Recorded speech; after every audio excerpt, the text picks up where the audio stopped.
our monkey god statuette. Um, I've noticed a few things since this wooden sculpture has come back from Asia. There is, first of all, he has this staff, but we don't need this for this part of the tutorial. Let me just find my live on a YouTube, and we can join. There we go. Maybe I'll be able to see comments. Hold on a second. I don't know why. So let me give you a closer look to what's going on. When you bring woods from exotic humid climates like Africa and Asia to North America, in North America, especially like here in Canada, we heat our homes in the wintertime, and they kind of lack humidity. And when you have an exotic wood that comes from a humid environment, it has a way of acclimatizing itself to its new environment. And when the conditions, let's say, are what we'll call harsh, where the humidity that's inherent in a wood like this gets pulled out because of the surrounding area is like drier, what happens is you occasionally get these fissures that manifest themselves in exotic woods. So, which is when I purchased this statue sometime in January of 2025. We're now March. I've noticed that there's a crack or gap that was not visible when I bought it. So I have a feeling that it's going to travel, or it's going to widen. It's going to get more extreme with the acclimatizing that this wood is going to undergo, getting used to its new North American home. So there are strategies that one can do to try to minimize the damage. Now, I'm trying to get onto my YouTube page, and for some reason I'm touching my live, and I'm not getting into the broadcast, which is very unusual. So I'm trying to find a link that is going to work for me to announce that I'm in on a live. And for some reason, my device. Let me just check an iPad, and I do apologize because this is like unedited, and it's one of a series. We're just beginning.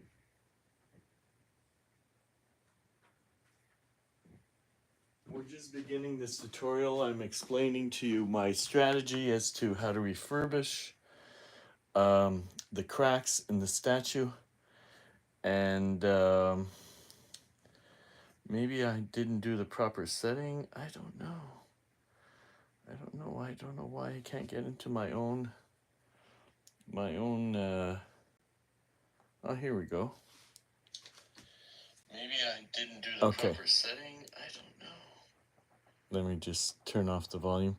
So here we are. So if I get any comments, I'll be able to see them here, or any viewers as such.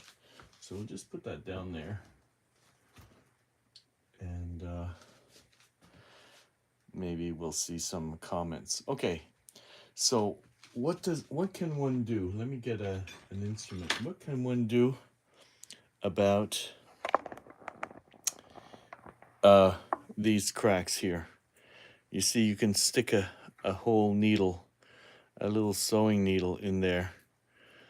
How can you remedy that? How can you maybe sort of there's an idea maybe gluing it together. You see, you could actually drill a hole, right, from end to end and put in dowels. Let's say if you had something that bridges the entire, and maybe you even try and squeeze it or you just leave it as such, but it won't get wider because the dowel has been drilled and it bridges the two gaps, but you're drilling a hole where there wasn't one. So I'm thinking, no, because it might want to travel. I mean, the crack might want to widen.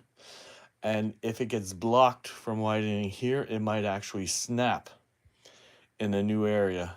So I'm going to try a different approach. And one approach that I felt that works good for me, except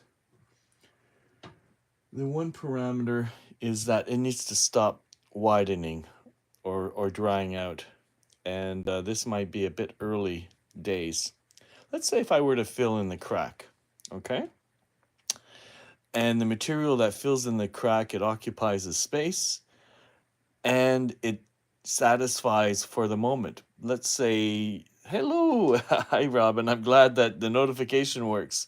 So let's say it gets filled in with a filling material and we walk away um, for 2 months, and then all of a sudden it decides to shrink some more, and then that filled in area opens up a little more because it hasn't finished doing what it's doing, which is acclimatizing itself to its new environment. So I came up with a strategy, and it relies on the elasticity of something called acrylic medium. So this is an acrylic medium that is actually matte, and it dries clear, and it's very elastic, and it's even thermoplastic, meaning I can kind of maybe iron with a heated iron, kind of like smush dried out acrylic and have it like sort of conform to an empty space. But for the time being, what I found is if it gets filled in, like this elastic material gets filled in, and the material decides to pull apart a little bit more, guess what? Because it's elastic, it'll cling to both sides and it'll actually stretch in the middle just a little bit. So that's my strategy. So what's going to happen if I decide to, fill up all of the spaces, and you can see that, okay, this is wood and this is wood and it's nicely cleaned and it's wax and everything, but what's that stuff in the middle? So how we get around that is I found or use water-based, because this acrylic medium is a water-based medium. You can add water to thin it out. You can also get wood filler that is water-based. Hold on a second. I still need to find another element of my strategy. Okay, here's the other element. So these are the wood fillers. These are commercial wood fillers, and they come already in a particular color. So I pretty well estimated that this color and this color, meaning maybe 90% this color and then 10% this color, will give me the value of when this gets waxed and cleaned. You can see that's just a little bit wet there. So it's pretty well more or less what we have here. Now, that's what I tried to describe to you. This wood filler will just fill in a gap, but it won't have that elasticity that I'm looking for.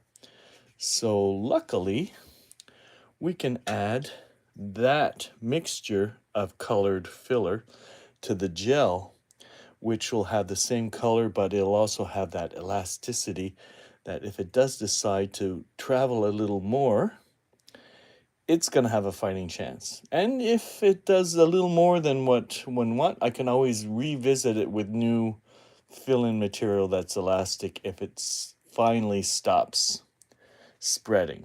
Okay, there's another thing that I added to my mixture of filler. I used, you see this powder stuff? This is balsa wood. So it's really, really very lightweight wood, and it's just like a pulp. And so I added it to the filler so that the filler wouldn't be like a cement. It would be more like a something that like occupies a space and can take on color and take on other things, and is pretty well, I can come out and excavate it out without like having to use a dental drill, having to go to town on it. Let's see. Hey, yeah, sup. So mix, okay, fine. Plan B, fine. Yeah. So this is my gel.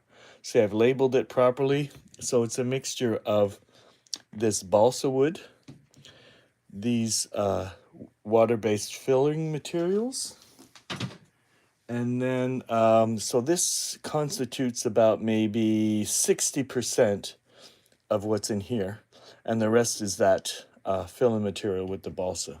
Okay, so now I'm gonna identify the areas that I want to remedy, such as, if you notice here on the monkey, you can see there's a very deep chasm here. Like, look at that, needle will go far. So I need a tool that's gonna push that filling material as far as it's gonna go, because I want it to touch both sides and to, kind of stick to it like a glue, and then maybe to pull apart if it decides to widen a little bit. But once it gets closed off, then there's a good opportunity that there isn't going to be any new movement happening, because it's sealed off, and basically it's only going to breathe through the micropores of the wood and not through this big chasm that's here. And Robin has a comment. Okay, so you don't need gel for the mixture. Well, I do need the gel for the mixture, about 60% of it, but not full strength, because it's going to be more complicated to remove. Let's say if I smear some on the surface, in this crack here, right? With that pulp, and with this other stuff, I can actually erase off any excess without going too crazy. Yes, 60% gel. So what I also wanted to identify is, or you see here, there's a bit of a, sorry. You see there's a little bit of a chip here. Now, if you notice, like there's a nice kind of, on the base, there's like a contour, there's a little foot. Here's a crack where we're gonna fill in, of course, but I can reconstruct this if I want to. Like if I want to make it nice, like here the edge is a little bit worn, and I don't know if I want to play with that.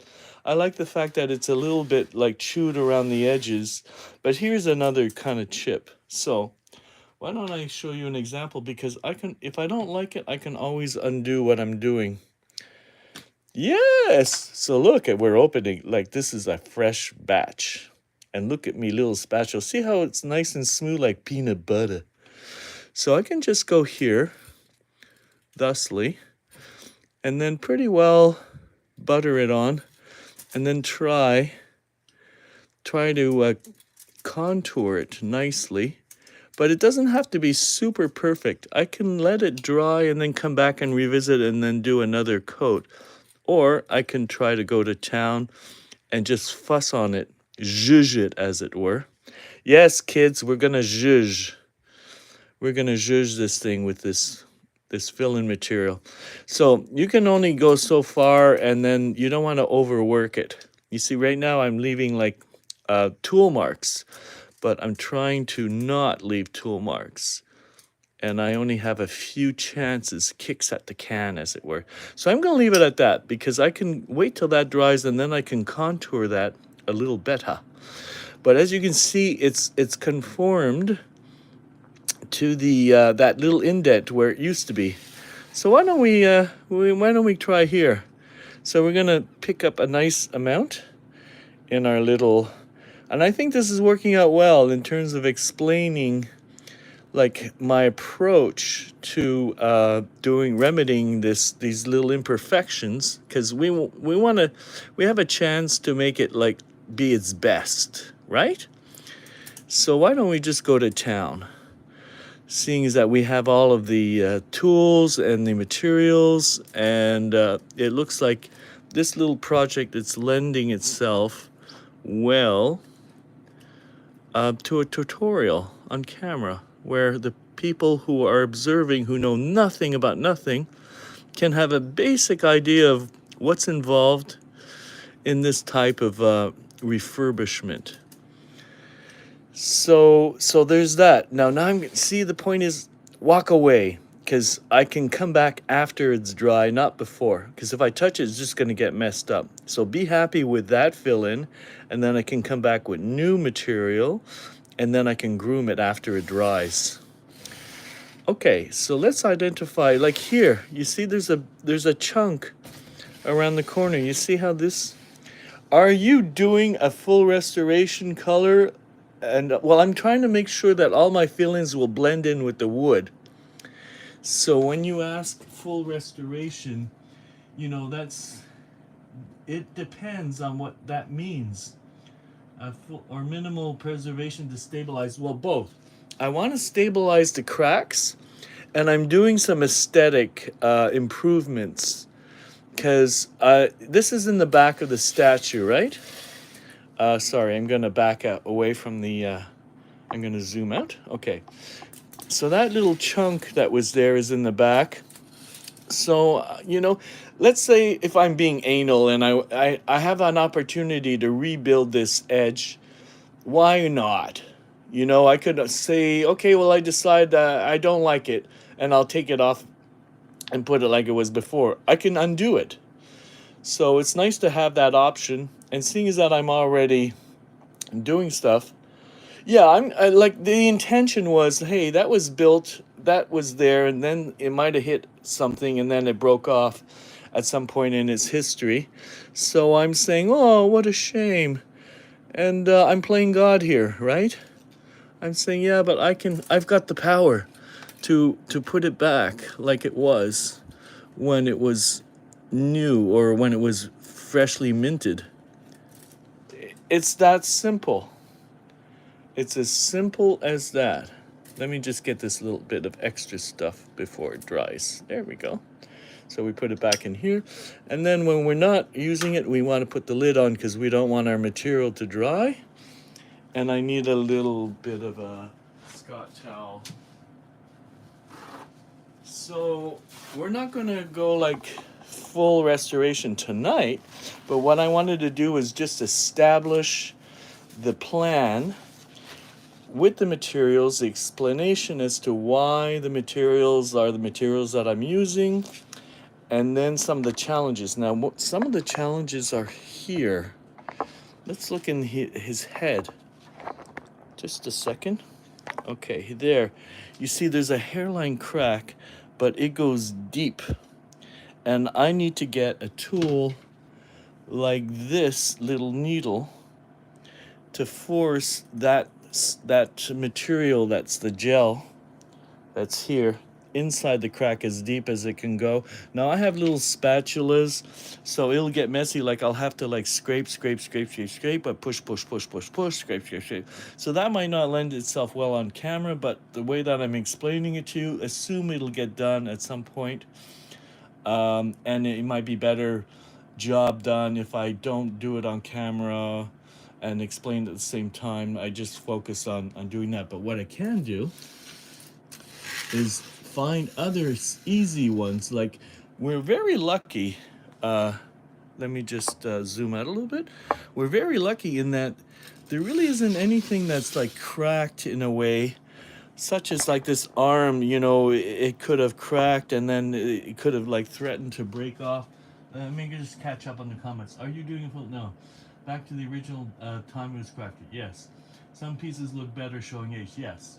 So it's a question of aesthetics. You can kind of restore it to a point, and or there are things you don't need to, you know, clean up as such.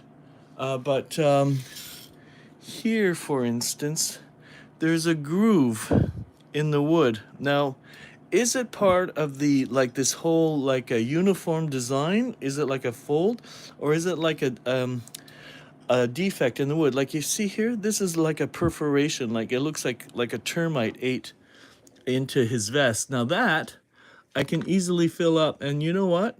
If we make it gone and this fill-in material blends in with the wood after all is said and done, I think that would be an improvement. So I'm going to fill that in. So this is where I'm going to identify little holes or little pock marks. Like here in his ear, he has, again, a little indentation. Now, I don't know if that's termites. No, no, there are no termites. There are no termites. But the point is that I can seal that up. You see, I have some material there. And then I can smoosh it in. And then I don't have to worry too much that I've smeared some material on the wood, because that I can clean off after it dries. So pretty well, this is like, you see this, sorry. Here, you know, you were asking how far will you go? Well, see here, I think I might leave this because this is indicative that, hey, this thing's been around a couple of years, right? It wasn't made yesterday. And it's earned its little blemishes and its little dings and things. So I kind of like this one because you expect something of this age to have a little bit of wear and tear.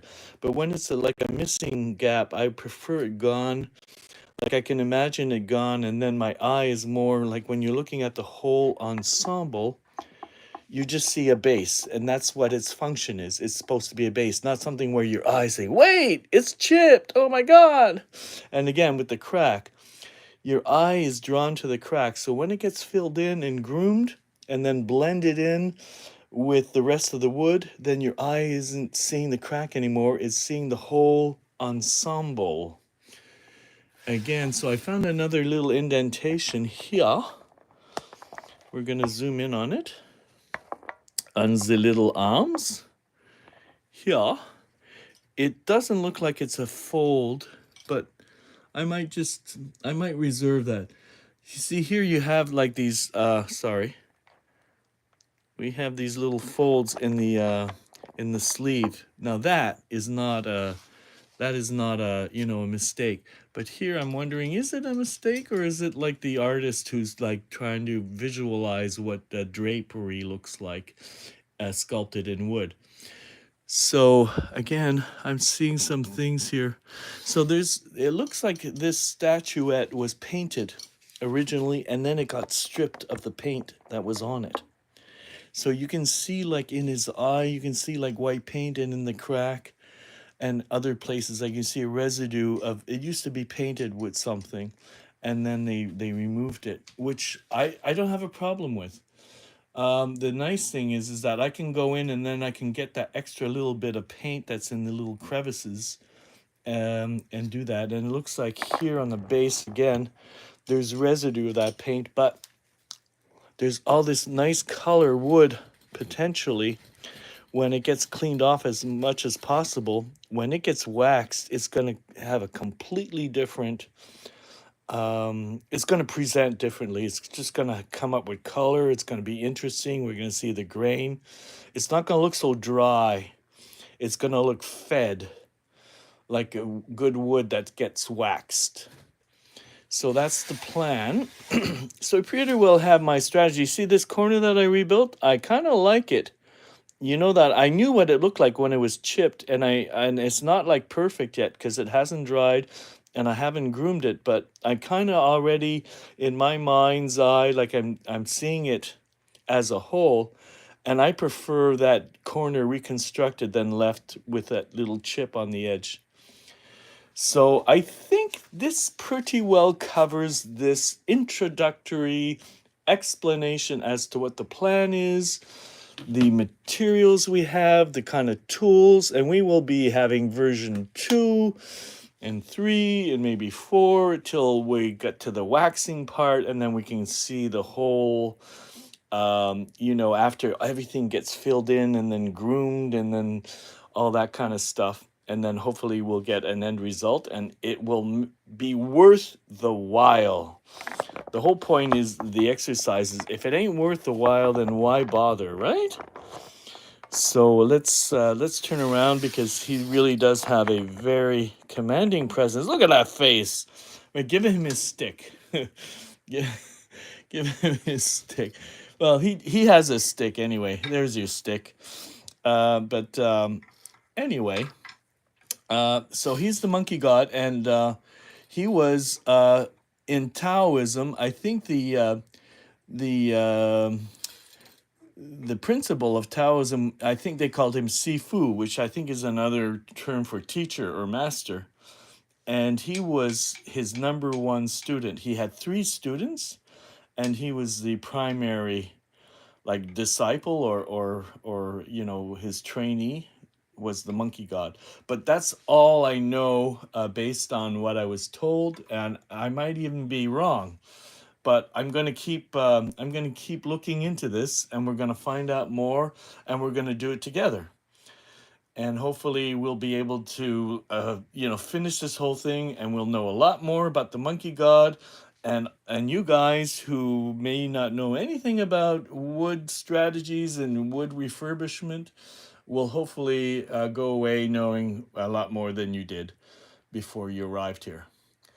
So how many minutes are we? Hey, we're about a half hour. I think that's pretty good. Because we're not really super polished. We're not editing, but we are trying to make something informative and maybe even entertaining. And what's nice is it's interactive because Robin's in the room. Yes, well, thank you for coming in and being interactive, because this is my plan, is to try to take some of the skills that I have and then kind of make them in a presentational way that isn't too technical, too like, oh, this is beyond me. Try to keep it down to like almost like a simple recipe, as it were.